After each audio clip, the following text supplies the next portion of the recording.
his same old politics. Some leaders accusing him of inexperience, while others hailing him for speaking out his mind. Tonight on Pundit's Night, we make sense on the popularity of the BBI, the Hustler dynasty narrative. We speak to Bahati lawmaker Kimani Ngunjiri and ODM Secretary General Edwin Sifuna. But first, these are the stories making headlines tonight.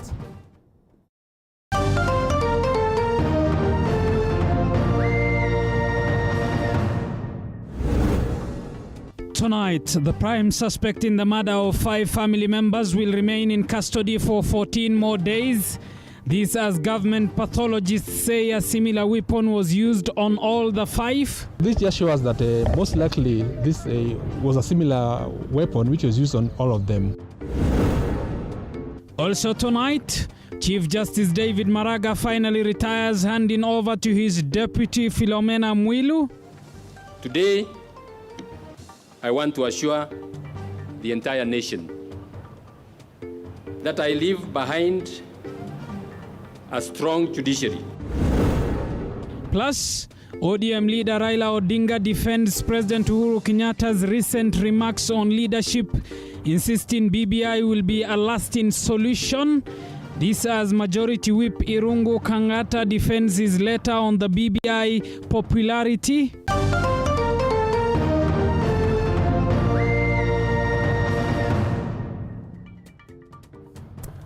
And Wairimu is our sign language interpreter. Good evening. I'm Abubakar Abdullahi. Welcome to the broadcast.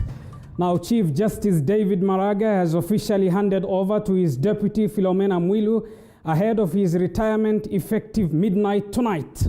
Maraga's retirement comes upon attaining the age of 70 years, which is maximum tomorrow. Mwilu will act as the Chief Justice for a maximum of 6 months until Maraga's successor takes off. Musa Salah begins our broadcast tonight. David Kenani Maraga has officially exited the judiciary after 4 years at the helm of the arm of the government, with the outgoing president of the Supreme Court expected to celebrate his 70th birthday on Tuesday, which I will highlight in brief. In a colorful handing over ceremony that brought together top judges in the country, a special Supreme Court session was held in honor of Maraga before his robe was taken off as required. Of the Chief Justice. Maraga handing over his powers to his deputy Philomena Mwilu, who is expected to act as Kenya's Chief Justice for a maximum of 6 months before Maraga's replacement is appointed and sworn in. His official number plate CJ1 was also handed over to the Registrar of the Supreme Court. As I say goodbye to the judiciary, after about 18 years of service to the people of Kenya. During this time, I have served first as a judge of the High Court, a judge of the Court of Appeal, and finally, as the Chief Justice of the Republic of Kenya. A time has come for me to say goodbye. Even on his last day in office, Maraga did not hesitate to call out political leaders for wanting preferential treatment, urging the judiciary to make just decisions when presiding over various cases in court. I have heard sometimes politicians say that they are better off because they are elected. I want to tell you that according to our constitutional architecture, they have no better power than what you have. It is the people of Kenya who gave you the judicial authority to exercise it for their own good. Maraga also warned judges against being used by politicians, even as the political temperatures in the country continue to rise ahead of the 2022 general election. I'm sure you live in this country and you have seen the drums of political war being beaten already. My colleagues, if you waver and do the wrong thing, and this country descends into chaos, God will never forgive you. Acting Chief Justice Philomena Mwilu praised Maraga's tenure, saying that he improved the judiciary's independence, further promising to build on his legacy. As Chief Justice, your commitment, your vision, and leadership accelerated transformation in the judiciary. It deepened independence of the institution, accountability of judges, and transparency across the institution.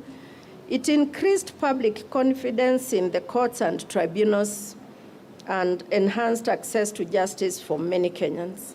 I shall ensure that we further entrench and build on your legacy, and that the judiciary shall forge ahead and continue its journey of transformation. David Kenani Maraga has exemplified all the great values of the rule of law and constitutionalism that can ever be desired, not only in Kenya, but the entire world. Maraga will be remembered for being the chair of Africa's first ever bench of judges to annul the election of a sitting president, a decision that birthed a series of wrangles between the judiciary and the executive. In what was a warm send-off from the legal fraternity, the retirement of Chief Justice David Maraga now paves way for the official hunt for his replacement ahead of the 2022 general election, in a move that is expected to streamline the three arms of government. Musa Salah, TV47, Nairobi. Elsewhere, Lawrence Warunge, the prime suspect in the murder of 5 of his family members, will be detained for a further 14 days. Warunge, alongside his girlfriend, were arraigned at a Kiambu court days after he confessed to have killed his parents and siblings. A post-mortem conducted earlier today revealed that he might have used one weapon to kill all the 5. Nanok Lauren reports. The prime suspect in the murder of a family of 5 in Kiambu will be held in police custody for a further 14 days to allow investigators to conclude the probe. Lawrence Warunge and his girlfriend Sarah Modhoni, the first and second suspects respectively, were presented before the Kiambu law courts, where Chief Magistrate Patricia Gishohi granted them the 2-week detainment. The suspects say they have understood the application and they have no objection to that. So in the circumstances, I allow the application for remand as prayed regarding the police stations indicated, and I remand them for a period of 14 days. The detainment orders were granted after investigating officers requested for more time to collect DNA samples and conduct mental assessments on the suspects. You have not completed the recovery of exhibits, Your Honor. You have not collected their DNA samples, Your Honor. We have also not conducted their mental assessment, Your Honor.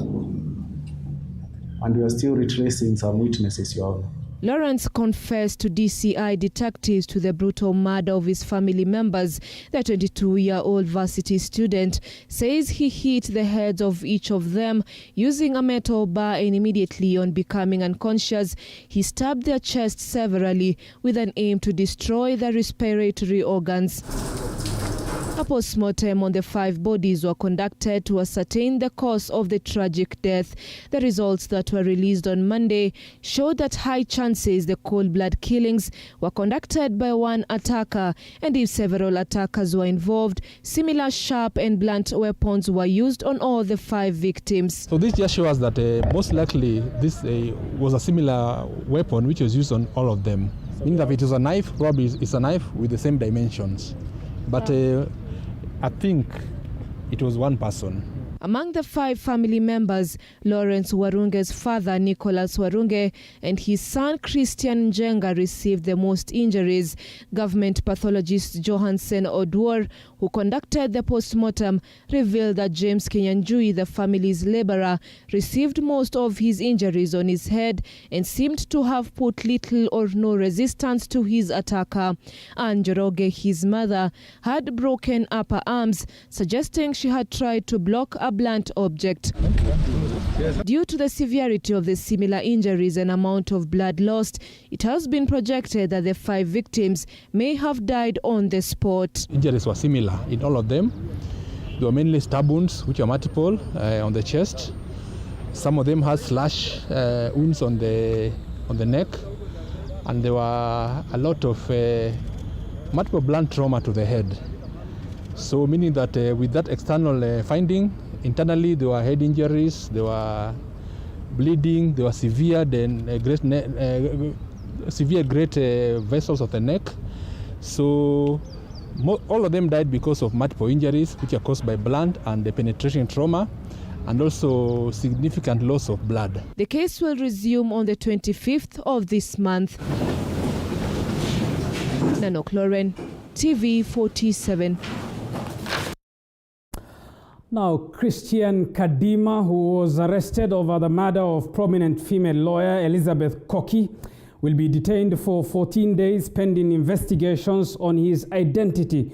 According to the prosecution, Kadima was arrested with a Safaricom line registered with a South African passport under the name Zuchiswa. His temporary pass purported for Kenya was registered under the name Eric Kambugi.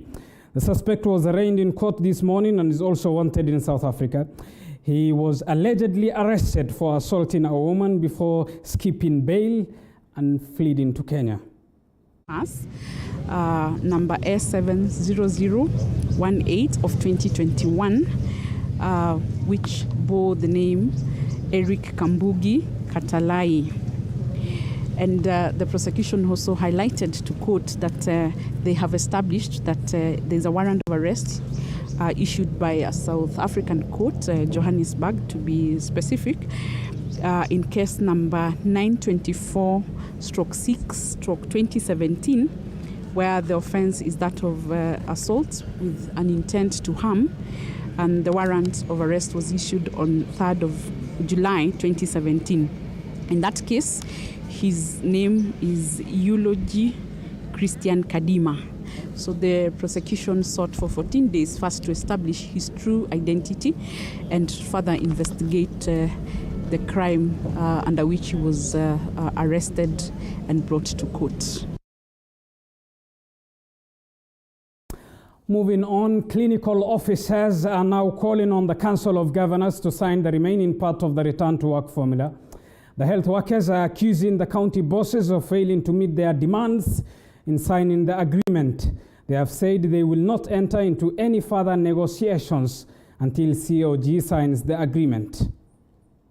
Both levels of government, especially the Council of Governors, to bring this stalemate to an urgent conclusion by one, simply signing their only remaining unsigned part of return to work formula, which was adequately negotiated by the Kenya Union of Clinical Officers and the multisectoral agency committee under the umbrella of labor to bring back normalcy in the health sector. We have actually wished that this will have happened the same day, but agreeing that some of them had traveled to their village because it's good to open the first year with their people. We also agreed in principle that we could call off the strike, because one of the items in that return to work was to agree that upon execution of this document, then the clinical officer was to resume duty. Bandits have staged an attack at the disputed Kapedo area in the border of Baringo and Turkana, killing one person before setting a house on fire. Students of Kapedo Mixed Secondary School were forced to move to Kapedo village since the school borders the insecure area. According to locals who spoke on phone, they were surrounded by the suspected bandits who had gone to claim stolen livestock hidden in the village. The bandits are said to have sprayed bullets to the villagers and the village before shooting one person.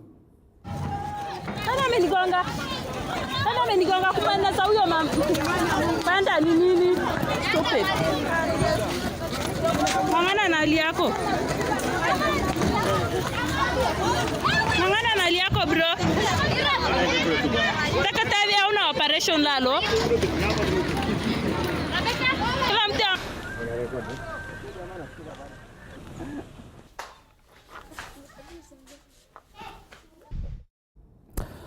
Moving on, Senate Majority Whip Irungu Kang'ata has defended his recent letter to President Uhuru Kenyatta on the popularity of the BBI report in the Mount Kenya region.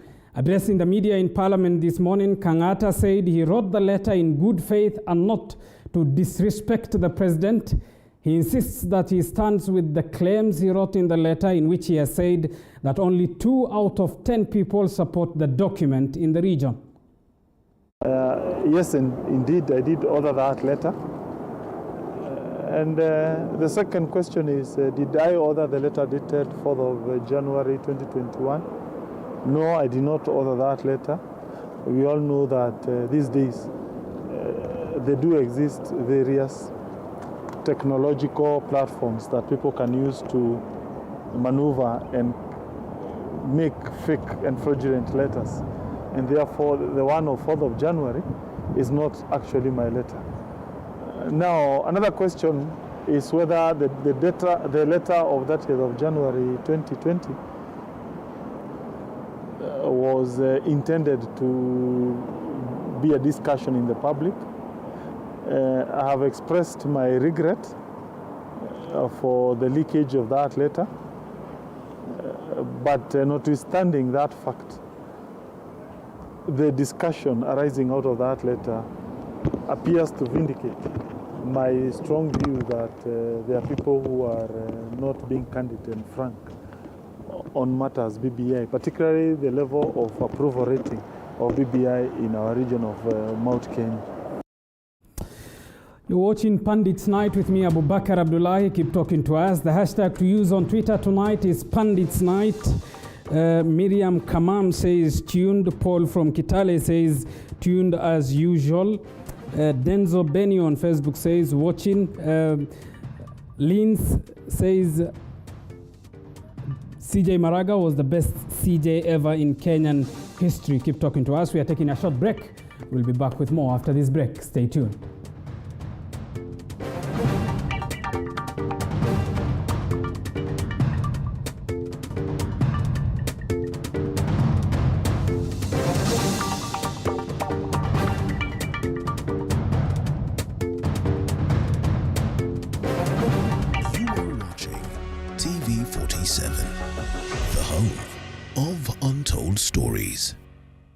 When the clock strikes 7:30 p.m. every Monday, it means it's time for... The biggest challenge of starting a business in Kenya is the layers of licenses you need to pay. The Grind. We tell you the do's and don'ts of business.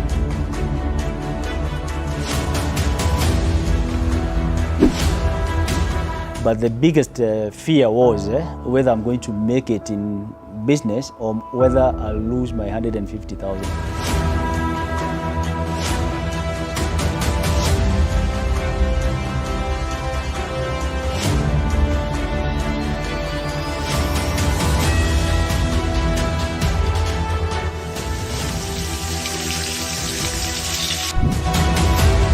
I say business is not about how much capital you have. The Grind, every Monday at 7:30 p.m.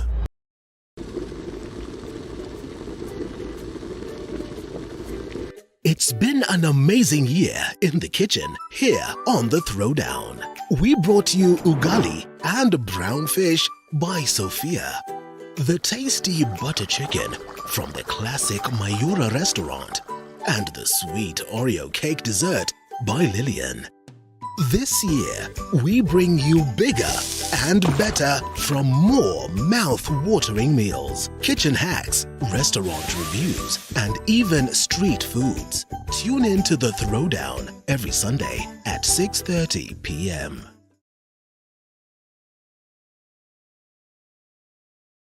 You are watching TV47, the home of untold stories.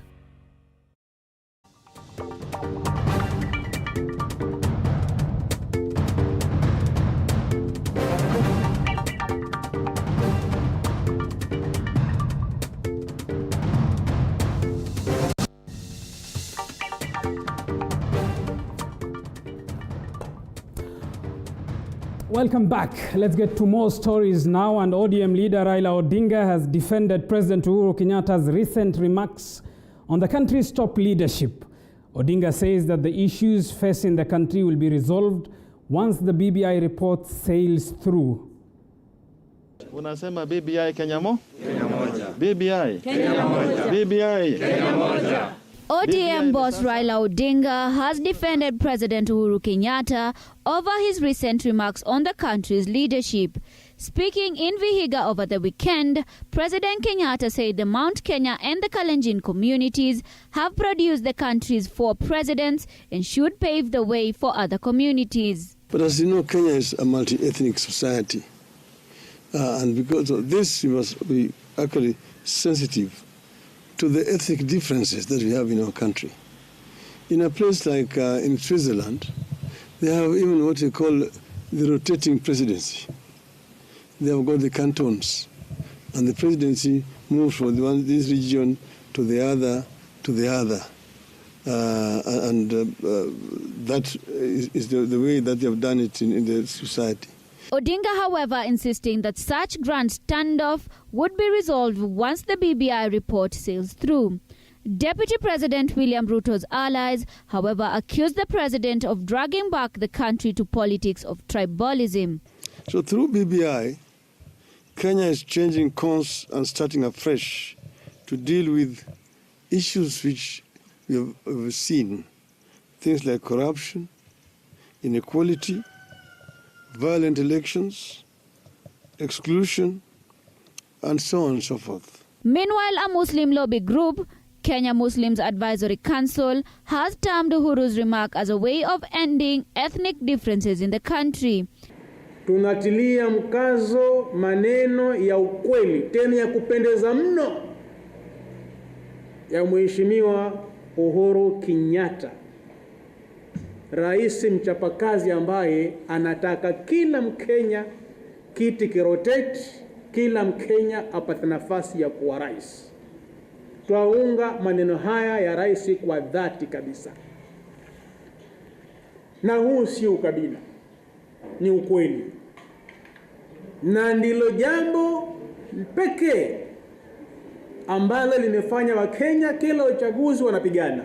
Kenyatta spoke during the burial of ANC leader Musalia Mudavadi's mother in Vihiga County. Now, Nairobi Deputy Speaker Geoffrey Majiwa has hit back at Deputy President William Ruto and his allies for trashing the planned vetting of Anne Kananu Mwenda as the county deputy governor. And as the battle for Nairobi intensifies, Majiwa says that the assembly will not take orders from roadside political statements, as Mwangi Maina now reports. Watu wa Kayole hamjambo. Kayole murieba. Statements made Sunday in Nairobi's Kayole Estate by Deputy President William Ruto and UDA gubernatorial candidate in Nairobi, Margaret Wanjiru, have opened up a can of worms, with the Nairobi County Assembly Deputy Speaker Geoffrey Majiwa hitting back at Ruto and his Tanga allies. In her statement, Wanjiru asked Anne Kananu to forget about the city's top job, with Ruto saying Nairobi will not accept a governor from the courts. Munataka gavana ambaye amechaguliwa kotini ama munataka kuchagua wenyewe? Munataka kuchagua wenyewe? Kuna watu ati wanataka kupanga njama ati waweke gavana wakitumia kotini. Sisi tunataka kuambia wale wanazunguka makotini wakitaka kuchagua gavana kule kotini, watu wa Nairobi wako na uwezo wa kuchagua gavana mwingine. Huyu mama naitwa Anna or Anne Kananu, whatever her name is. Na muomba tu huyo mama ajiheshimu. Aseme hata hii vita ya governor sitaki. Nairobi County Assembly has already started the process of vetting Kananu after a case challenging her nomination was withdrawn. Majiwa says the Assembly has not received any letter from former Governor Mike Sonko allegedly withdrawing Kananu's appointment, as Wanjiru alleges. I am not aware of any withdrawal because up to when he was impeached, we did not see any letter. Any communication from him after impeachment to us is immaterial. Utachagua gavana wa hasla. Hebu nione Majiwa, terming Ruto's statement as reckless, says it was meant to steer trouble as well as incite members of the county assembly in fulfilling their own constitutional mandate. County assembly ina jukumu yake ya kufanya kisheria na hatuhitaji kuambiwa lolote barabarani.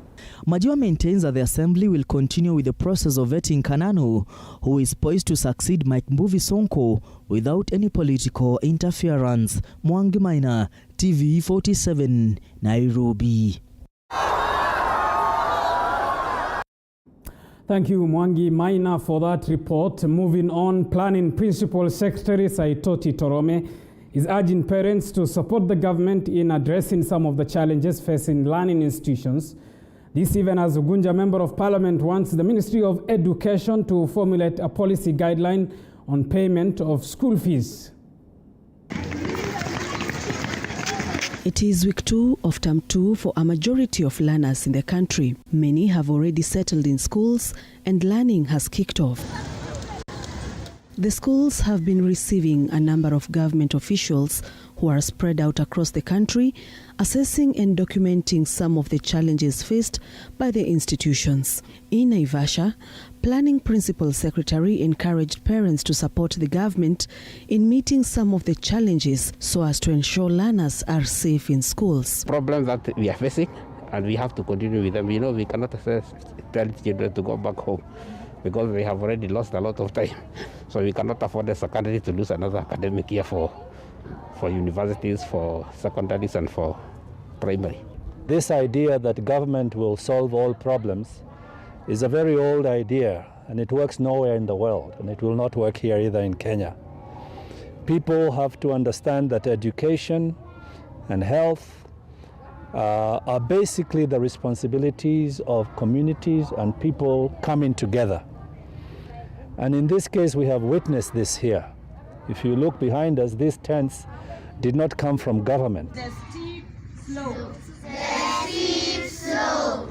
The government officials visited Milimani Primary School, which is one of the most popular schools in Naivasha. Kindly requesting maybe the Teacher Service Commission to look into it. If one class has maybe 110 pupils, we would kindly ask if we get like 2 teachers in this class so that they're able to handle this large number, as we also look for funding to get more classrooms. In Makueni County schools, just like in many counties, social distancing among learners remains the single most challenge. We appreciate the fact that dormitories cannot be constructed in those few months. We appreciate the fact that you cannot go create classrooms, all of them in those 6 months or whatever. And we also appreciate the fact that COVID is temporary.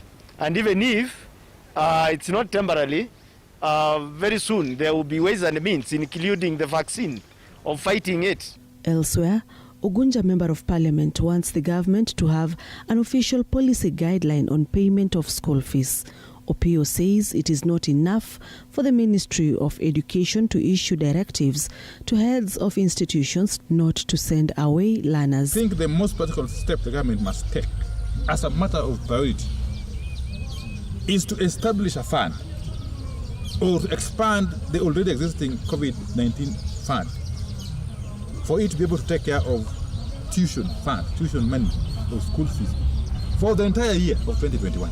And in Uasin Gishu County, Muslim leaders want the government to fast-track its plans in providing a medical cover to all teachers, as well as provide face masks and sanitizers to schools. Now, looking at how many questions are there? 7 questions. Elsewhere, Cabinet Secretary for National Treasury and Planning, Nukuri Atani, has confirmed Kenya's successful application for the debt service suspension initiative from the Paris Club. This now means that 32.9 billion shillings of Kenya's foreign debt owed to 10 bilateral partners under the Paris Club falling due from 1st of January 2021 to 30th of June 2021 stands suspended. The country has already signed a memorandum of understanding with the Paris Club to be followed by individual MOUs with each country under the club, covering the terms of payment post 30th of June 2021.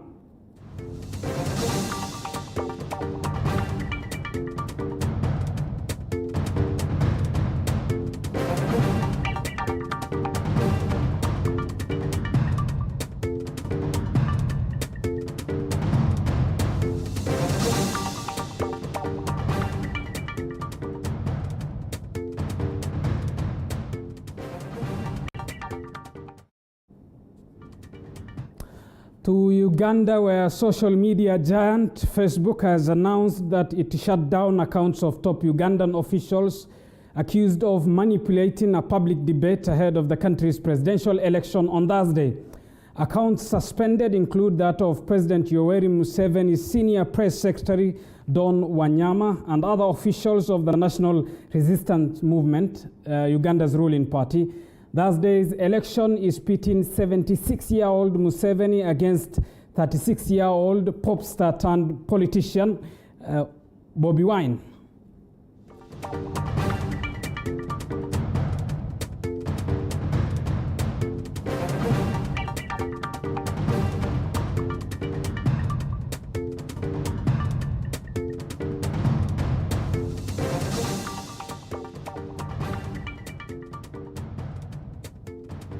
Well, keep talking to us. The hashtag to use tonight is Pandits Night. Time for us to take another short break. We'll be back with more after this break. Stay tuned.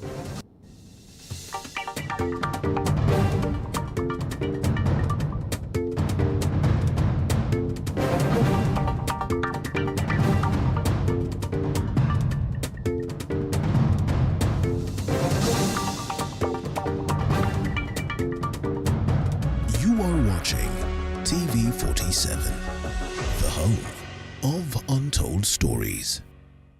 When the clock strikes 7:30 p.m. every Monday, it means it's time for... The biggest challenge of starting a business in Kenya is the layers of licenses you need to pay. The Grind. We tell you the do's and don'ts of business.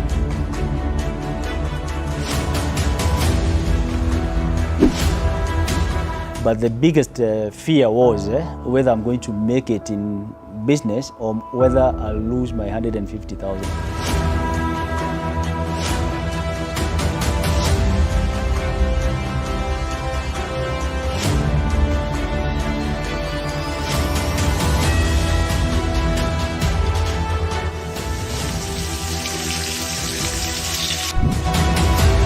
I say business is not about how much capital you have. The Grind, every Monday at 7:30 p.m.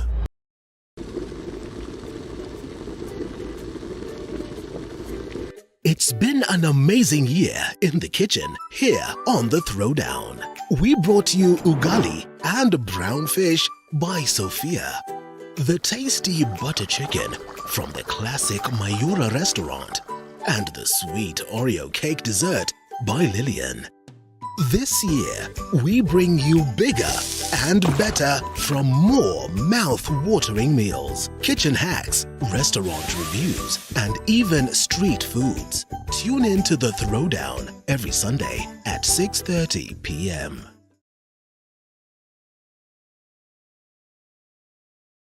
Greatest wealth. When the clock strikes 7:30 p.m. every Monday, it means it's time for... The biggest challenge of starting a business in Kenya is the layers of licenses you need to pay. The Grind. We tell you the do's and don'ts of business.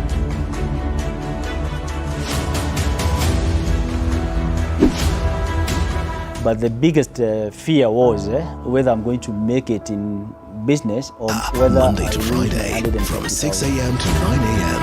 only on TV47. You are watching TV47, the home of untold stories.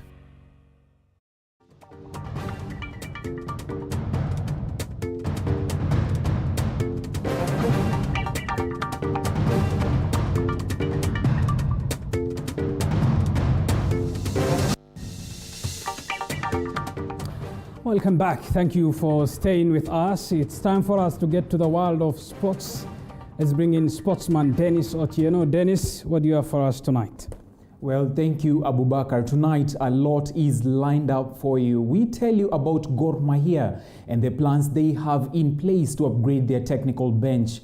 Also, some news on our local basketball and why the league has been postponed. Also, some sadness that has gripped the motorsporting fraternity after Safari Rally legend passes away. Now, this and more coming up in just a bit.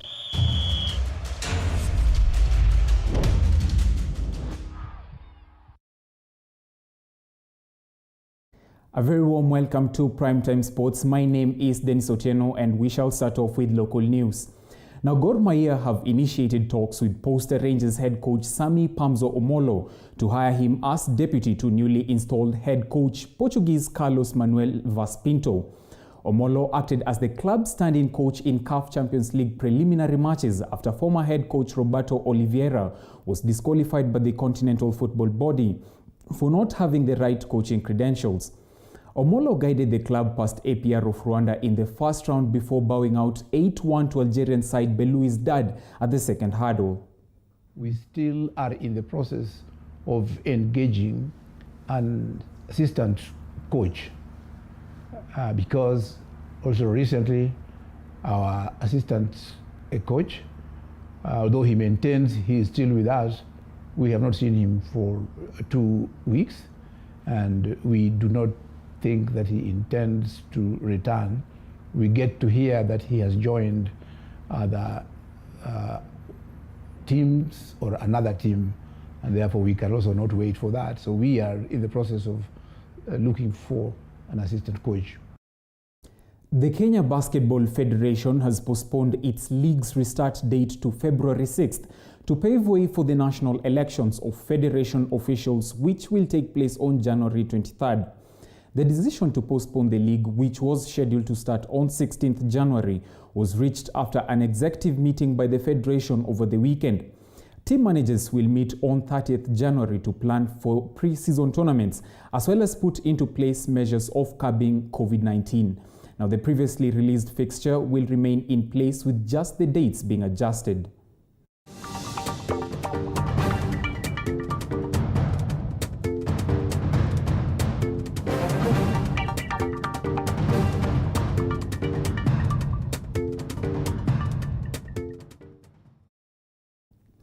The Kenya Motorsport Fraternity is mourning the death of Safari Rally legend Giant Shah, who passed away Sunday morning in Nairobi, aged 78 years after a short illness.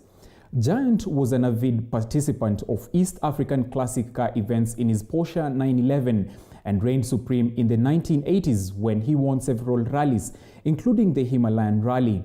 Motorsport governing body FIA African representative Surnifa Thati condoled with the family of the deceased, saying he treated the African racing scene to some spectacular performances.